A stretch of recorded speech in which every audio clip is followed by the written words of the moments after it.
Welcome to Teachers Talking Teaching, where we celebrate and elevate the art of teaching. Welcome. We're here with Brenden Gallagher again, and we are looking to learn more from you about what you're currently working on in your professional practice. So what's something that you're excited and passionate about within your teaching experience right now? So my favorite educational topic to get into is project-based learning. I think it is a huge umbrella term that a lot of people apply in different ways. But for me, it means you are learning by working on the project. And instead of, in a lot of traditional classes, you learn and then you do a project to showcase what you've learned, or you do certain gatekeeping mechanisms before you start the project. I'm a lot more interested in just throwing the kids right into it. I think this more closely mimics their learning style in their lives, especially now with YouTube and so many other things. It's like that James Paul Gee book of what video games taught me about learning. I grab the video game, I put it on the computer, and I start playing. I don't read a manual. They don't even include manuals anymore. I remember on my Commodore 64, there used to be a big manual that came with every game. But now they start playing and they figure it out while they're going through the game. And if they can't figure it out, then they start turning to their resources. They'll go on Twitch, they'll go on YouTube, and they'll start to figure out how someone else cracked this nut, right? So for me, that's how I want the students to learn. So what I try to do is I try to hook them with their passions. I focus on... So I said this in the pre-interview, so I apologize for repeating myself, but the goal of craft is perfection, and the goal of art is expression. So in school, we mostly are teaching craft. We're beating craft to death, and students don't really feel like there is a purpose behind a lot of the craft that they're learning. We hear this in math all the time. When am I ever going to use this? You're just teaching me how to solve a problem that has no application in my life or the world. So in film and video, which is granted a little bit more easily connected to what the students are living, I can ask them, what is a video you want to make? What's a project that you're passionate about? How can I get you connected to something that you love? And then as they do that project, we work on skills. And a lot of times after the project, that product was a complete and utter disaster. And that's great. That's great, because look at all the things that we're going to learn from that. And then we're going to do the next one, and it's going to be less of a disaster. Right. And the one after that, hopefully even less of a disaster. And that's the process, which I feel also solves the problem of failure that we run into all the time in education. That students don't know how to fail. They don't know how to bounce back from failure. And so just letting them know, we're not going to sit and think about this. We're not going to make this high stakes. We're just going to jump in and make something. And then you're going to love some parts of it and you're going to hate some parts of it. And we're going to reflect and do better on the next one. And that's, again, it feels a lot more like life. It feels like how I learn most things outside of education and what I see the students doing on their own. How do you balance you obviously have goals for your students, but helping them set their own goals is huge. Like, that's an amazing life skill, and I know you do a great job of doing that. So how do you find the balance of, okay, I know what we need to accomplish, but I want to help you figure out how to figure out what you want to accomplish. Right. Like, how do you work that to get them rolling in that process? So part of it is that recursive nature of doing multiple projects and reflecting after each one. We don't provide primary experiences in a lot of classes that help the students access their own schema, right? So I kind of give them schema. I say, on the first day of my introductory class, you have 20 minutes to go and take 6 pictures that will tell a story. I don't care what the story is. You have 4 or 5 people in your group. 20 minutes, be back here with your pictures. And then they just go and do it. And then we talk about what they created. So the very first thing I do is I give them that primary experience that they can then reflect on. So then when I give them a new iteration of that same project, and I ask them to set a goal, that goal is grounded in knowledge that they've already experienced. And that I know they've all experienced because I gave it to them. Obviously, students are coming from completely different backgrounds and with totally different levels of skills. So this allows me to make sure that we're all operating from the same space. But some of those kids, their goals are very high. And, you know, these are my future 4.3 GPA students and they're rock stars and they set these incredibly perfect goals. And then I have students who maybe are going to pass the class if they love it enough, and they'll set a goal that is much, much lower, perhaps more vague, and then I try to work with them on just how can we improve upon that. Later, I give them a rubric template that they then have to use to design their own rubric, because I don't know what they're trying to create, and genre has a huge impact on what they actually end up using in terms of their techniques. So I ask them to identify what is it that you're trying to do, then now let's score you based on whether or not you did what you were trying to do. And those conversations are way more useful than any sort of a standardized rubric. A 6+1 traits writing rubric is still saying I'm the judge that you were trying to please, instead of you are the creator who sets the terms of what you're creating.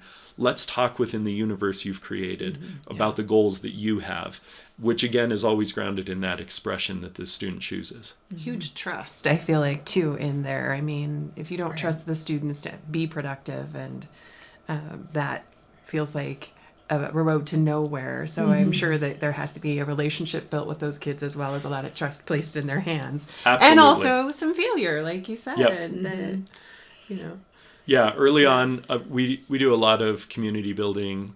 I talk to them about how filmmaking is a collaborative medium. They're going to do almost no projects completely by themselves. So the first thing we have to do is get to know each other, get to trust each other. I'm very explicit about, you're making your first impressions right now. Make sure it's a good one. When you're working on a project for the first time with someone, that's how they're going to judge whether or not they want you on a future project. So show up and do your best. And of course, students still drop the ball. And I've had to, it's a constant struggle, right? And I'm sure you two both have experienced this, between I accept that sometimes a student is just not going to do what I need them to do, no matter how hard I try and how many interventions I make.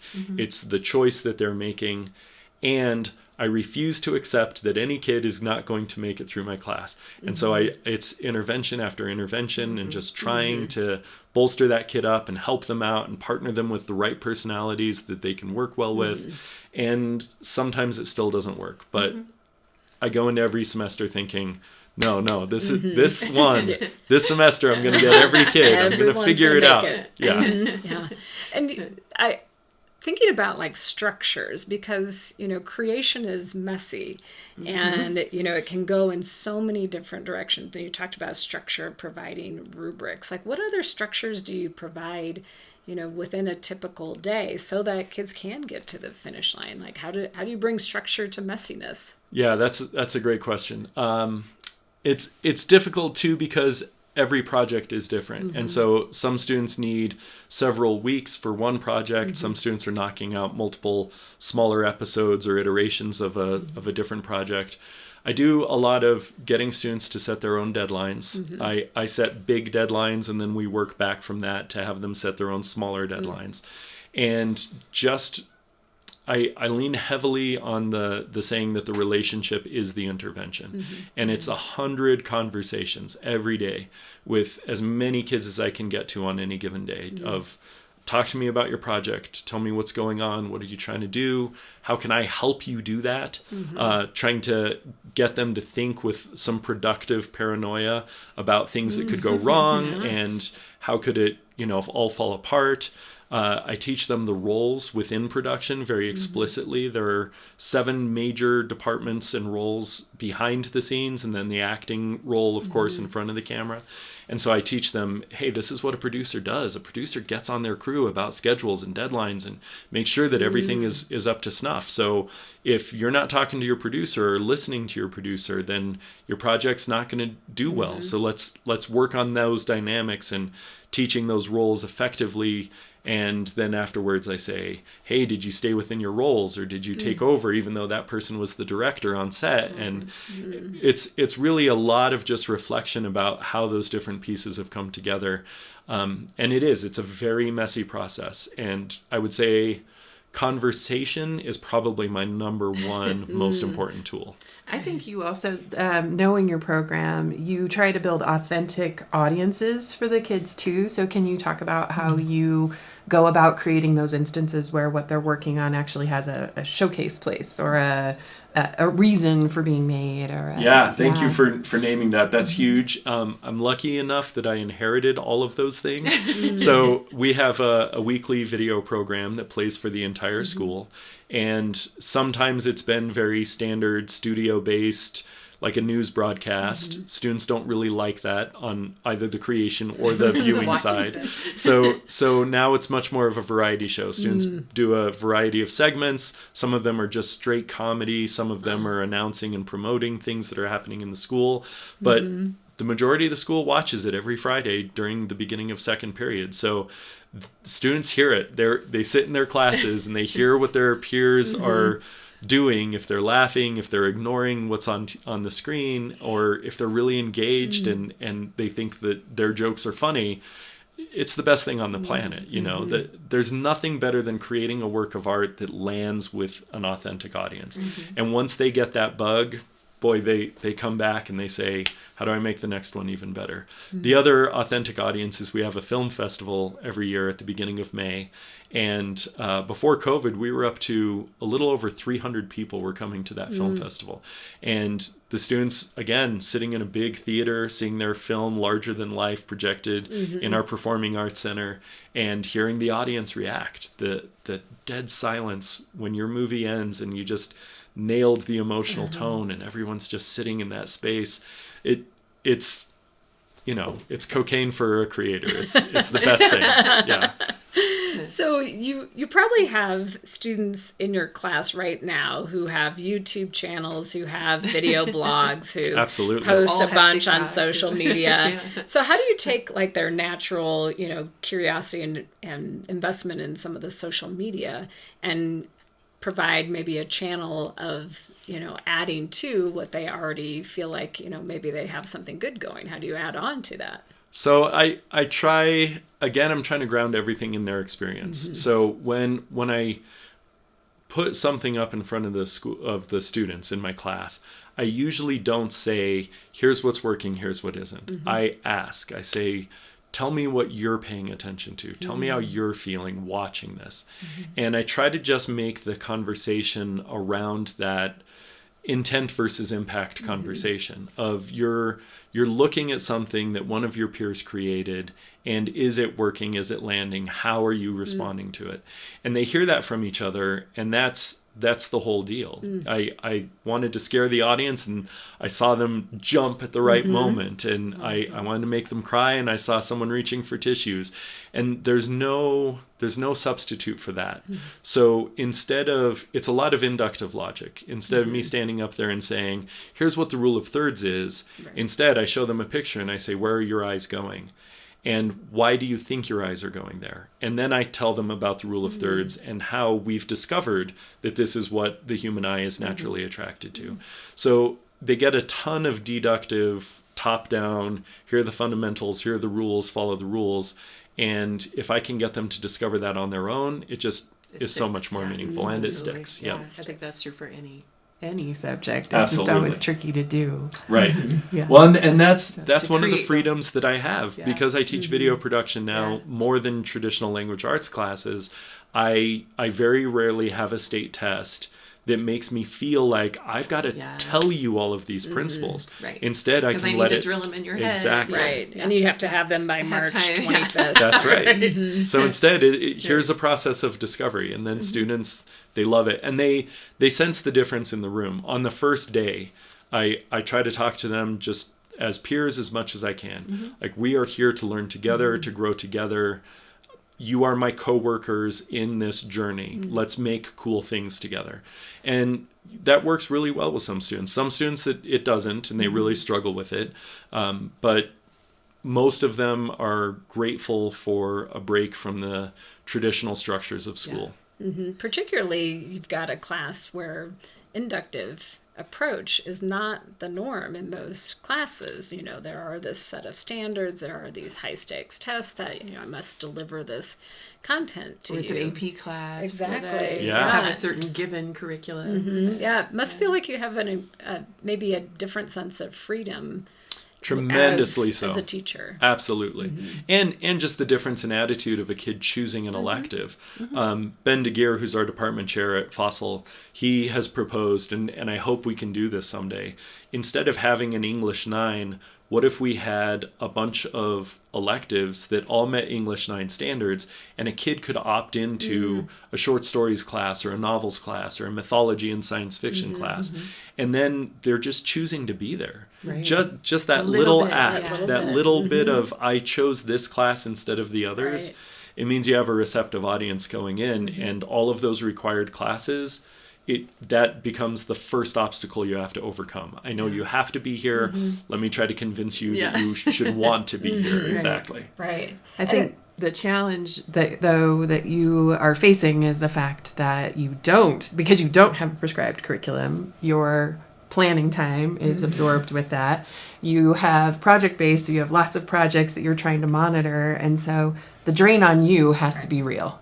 Yes, absolutely. And I had to take 6 months off for medical leave because I started getting chronic migraines that made it, the pain wasn't too bad, thank God, but the debilitating impact on my cognitive ability was overwhelming. Some days I couldn't even drive. I just couldn't function at all.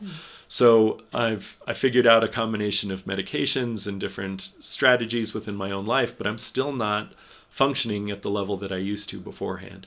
And I initially had started those symptoms around the time COVID hit, and thought I had it dialed in. That medication stopped working. So last year I missed half of the year, and I had to come back from that.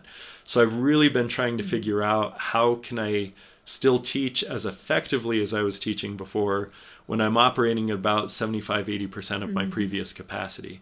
And it's very draining, and I haven't got it dialed in all the way, but I see a lot of my colleagues are in the same boat, and we're all trying to figure out, how do I do the job that I love, have the impact that I had before on people I care about, and not have it completely destroy me, which is very difficult because I think a lot of us were stretching ourselves too thin even before COVID hit. And then COVID, of course, just pushed a lot of us into a place that we have to dig ourselves back from now. Yeah. Or just even, I think for me, it was a chance to sit back and reevaluate what do I want out of my career too? As much as I every day go to work with the kids, like what are my long-term goals? And maybe I need to adjust those. And, how do I make this job manageable? So, yeah, I appreciate your vulnerability to say that out loud too, because I think half the time we think we just have to grin and bear it. And show up every day and pretend for the kids. That's right. Until you make it, kind of thing as well. So, it's interesting. I feel like too, since I'm teaching a creative act and teaching is so all-consuming, one of the areas that I feel I atrophy in and I have to constantly fight to come back is being a creator myself and making sure that I'm actually making something that I love, that I'm passionate about. I'm expressing myself through video the same way that I'm asking students to. And I would love it. I know in Poudre School District, we used to have an option where you could take a sabbatical and you could go and develop professionally and then come back. That went away with so many other programs because of budget cuts. But I wish especially we would recognize that as teachers, we need that fuel for our own development and our own souls. And how can we go and do those things? Because when I get to be on a film set and then I come back, I'm just coming back with so much more passion and power. And knowledge of the current things going on. That's huge in your world, especially. Not that it isn't for all of us, but... because of the state of technological change, it's very rapidly shifting and developing. Well, we are so grateful that you helped us create some content to share with the people who are viewing our podcast, that we, just really appreciate learning from your craft and your experience. So thank you. Thank you so much. This was so much fun. I was really happy to be invited. Yeah. Thank you. If you liked what you heard today, go to our Facebook page and like and subscribe. You can also go to YouTube and join our YouTube channel, as well as listen to us on your favorite podcasting app.